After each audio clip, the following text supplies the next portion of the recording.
As a researcher on the Sindhi diaspora, my main objective has been to create and disseminate good quality information about the community.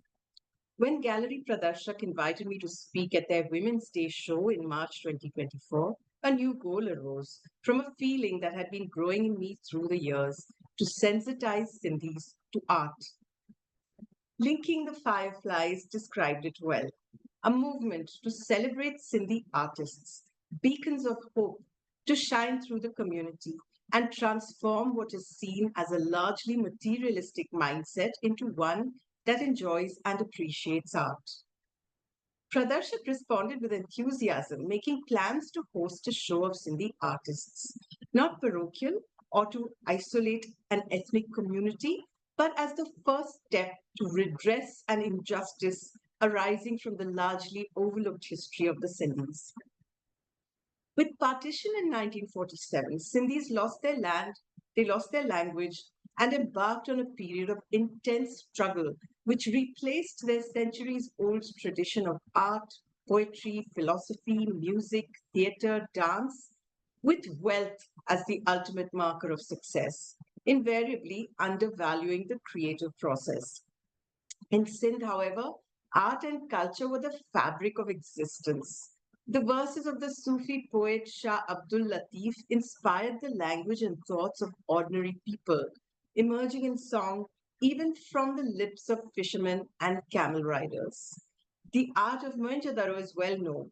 Centuries later, when the British conquered Sindh in 1843, the traders across the province recouped and regained their fortunes by first trading in the handicrafts of Sindh, ajrak, pottery, tiling, inlaid brass work, and other items, and creating the global Sindhwarki empires of today in a few short decades.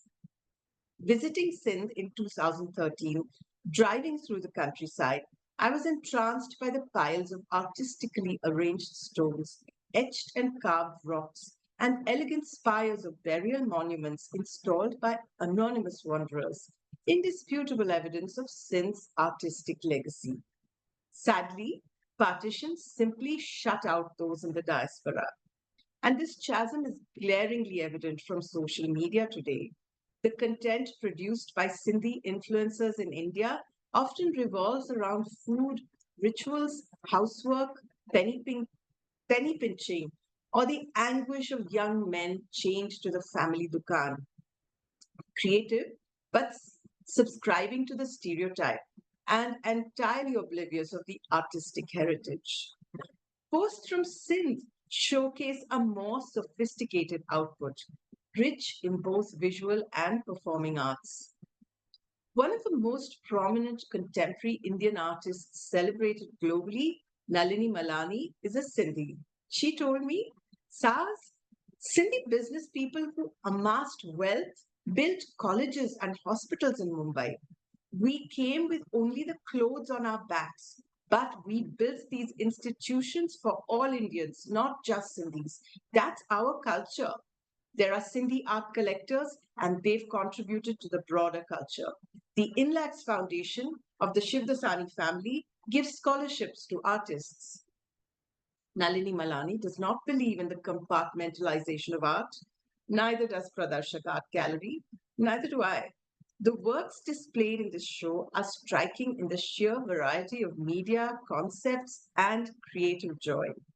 Migration and loss do feature, but this art show is by no means restricted to the Sindhi identity.